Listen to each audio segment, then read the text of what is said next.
Fala galera ligada no Pautas e Táticas, análise pós-jogo da seleção brasileira na Copa América, abertura 3-0 contra a Venezuela, vitória tranquila. Não vamos falar muito do jogo em si, mas vamos analisar a seleção brasileira. Quem viu o último vídeo viu que a gente abordou várias dúvidas que o Tite tinha em relação à montagem do time. E como a tendência é que a seleção brasileira voe nessa Copa América, tem um time muito superior aos adversários, que inclusive são os mesmos das eliminatórias para a Copa do Mundo, em que o Brasil tem 100% de aproveitamento, deve conseguir a sua classificação voando baixo.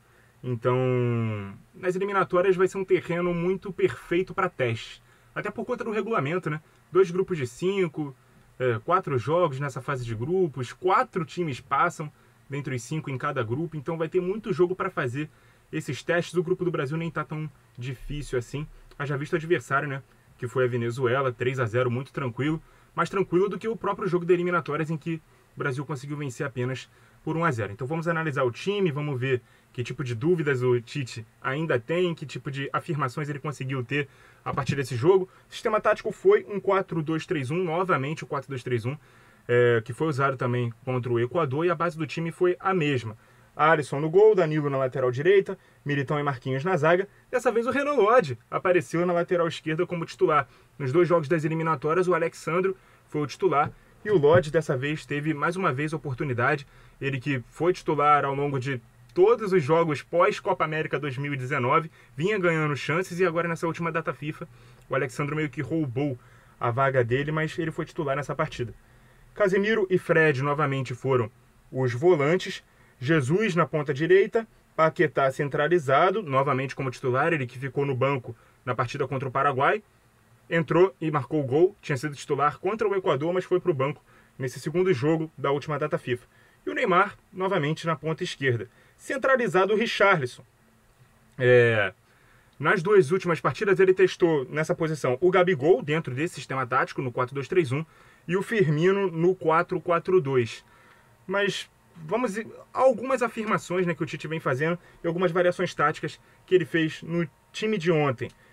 Aquela variação de sempre para o 4-2, na verdade, para o 3-2-5, né, onde o Neymar vem se juntar ao Paquetá nessa posição, o Richarlison fica mais centralizado, Gabriel Jesus fica dando amplitude pelo lado direito, e o lateral esquerdo, que dessa vez foi o Renan Lodge, foi quem ficou responsável pela amplitude do lado esquerdo. Então, os 2 volantes e essa linha de 3 com Danilo, Militão e Marquinhos. Só que com uma especificidade no jogo de ontem. De acordo com como a pressão da Venezuela era feita em cima dos zagueiros, o Danilo poderia jogar na segunda linha, fazendo essa variação por 2-3-5. Porque se você tem um jogador na pressão dos zagueiros, 2 zagueiros já são suficientes para poder ter a superioridade numérica. Se fossem 2 a fazer a pressão, essa sobra ficava com o Danilo. Esse esquema ele já está bem consolidado pelo Tite, principalmente quando você enfrenta equipes que marcam com linha de 5, né? A linha defensiva com 5 jogadores. Então ele faz esse mano a mano com esses homens de ataque. Fica cada um no seu, mas eu não gosto de algumas posturas que essa escalação ela tem, né? Por exemplo, eu acho que o Neymar fica muito limitado a fazer esse movimento da ponta para dentro e depois atacar o espaço ou tentar driblar um adversário que tem por aqui. Eu acho que ele precisa jogar cada vez mais solto, até na posição do Paquetá, se necessário.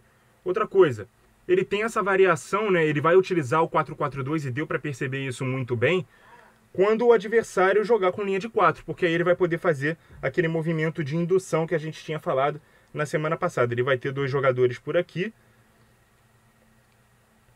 e vai ter um jogador um pouco mais solto por aqui, né? Esse jogador vai ser sempre o ponta que vai sair do lado em que o lateral que estiver atacando avançar. Então ele vai fazer essa diagonal, o lateral vai passar e o atacante que estiver por aqui vai retornar e vai fazer esse movimento. Uma coisa que deu para perceber muito no jogo de ontem, na verdade não no jogo de ontem, né, mas algumas afirmações, né? Se a gente tinha alguma dúvida. Por exemplo, Renan Lodge começou como titular, mas saiu no intervalo do jogo para a entrada do Alex Sandro.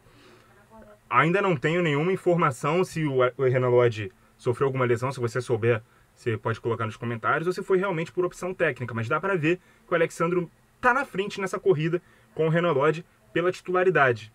Com certeza isso desagrada muita gente. Eu mesmo fui contra a convocação do Alexandro lá atrás, mas o Tite mostra a convicção quando banca ele no time titular e banca ele, lógico, na lista final, porque o cara foi muito bem, né, nas partidas das eliminatórias, então deve realmente ser bancado. Outra coisa que deu para perceber que foi uma afirmação é o Gabriel Jesus na ponta direita. Ele entrou bem na partida contra o Equador. Contra o Paraguai ele já foi titular, ontem foi titular de novo e nessa posição. Mesmo ele fazendo esse rodízio de atacante, nesse rodízio de posicionamento, o Richarlison foi quem foi fazer essa função de centroavante ontem, foi quem foi jogar de costas como referência do ataque e com mais liberdade de movimentação. Se na primeira partida ele jogou pela direita, na segunda pela esquerda, ontem ele foi esse homem centralizado. Nas partidas anteriores ele testou o Gabigol como titular e depois testou o Firmino naquele 4-4-2 com o Neymar um pouco mais solto. Ontem ele testou o Richarlison, mas no segundo tempo ele já fez um novo reposicionamento, porque além do Alexandro, quem também entrou no time foi o Everton Ribeiro. E aí o Everton Ribeiro entrou na vaga do Paquetá. Ele foi fazer o lado direito, o Neymar foi fazer o centro, o Richarlison foi para a esquerda e o Gabriel Jesus é quem foi o homem centralizado. Outras peças que ele testou ontem, né?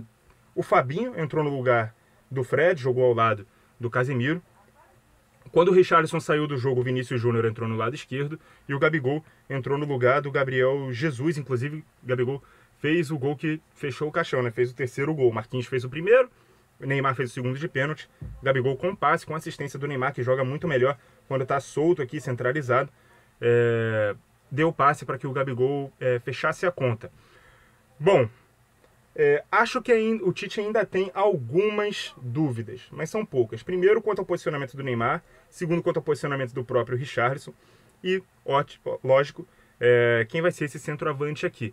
Mas eu acho que essa variação tática que ele tem, né, essas variações de você usar a variação para o 3-2-5 ou para o 2-3-5 ou para o 3-2-1-4, que foi aquela variação do 4-4-2, vai depender muito mais da postura do adversário. Ele vai usar 5 na última linha, quando o adversário usar 5 na primeira linha. E ele vai usar essa variação de ter 2 falsos 9, ou um falso 9 e o outro atacando o segundo pau, que a gente falou também no vídeo passado, em que abordamos seleção brasileira, quando o adversário jogar com linha de 4, porque ele vai poder induzir um dos zagueiros a sair da área e a caça desse jogador que vai voltar, que hora vai ser o Neymar, hora vai ser o Firmino. Bom, essa seleção também tem alguns pontos fracos, né? Um deles, e que me preocupa muito, é essa previsibilidade do movimento dos laterais. Ele sempre vai prender o lateral direito e sempre vai soltar o lateral esquerdo. Isso me preocupa demais, porque o adversário vai sempre estar atento às costas desse jogador, ou vai induzir a jogada de um lado para que o adversário, ou para a seleção brasileira, né, fechar as costas desse jogador e fazer uma inversão nas costas do lateral direito.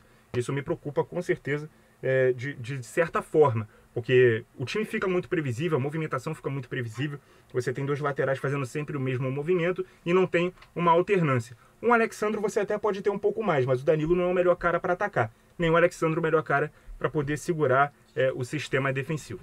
Então, essas são as minhas observações sobre a seleção brasileira na partida de ontem contra a Venezuela. Todo pós-jogo da Copa América a gente vai tentar observar os padrões que o Tite vem utilizando, algumas mudanças e as coisas que se repetem, porque esse time ainda está em construção e a gente vai ver isso progressivamente conforme os jogos forem acontecendo. Muito obrigado a você que acompanhou o vídeo até aqui. Continue ligado no Pautas e Táticas. E até a próxima!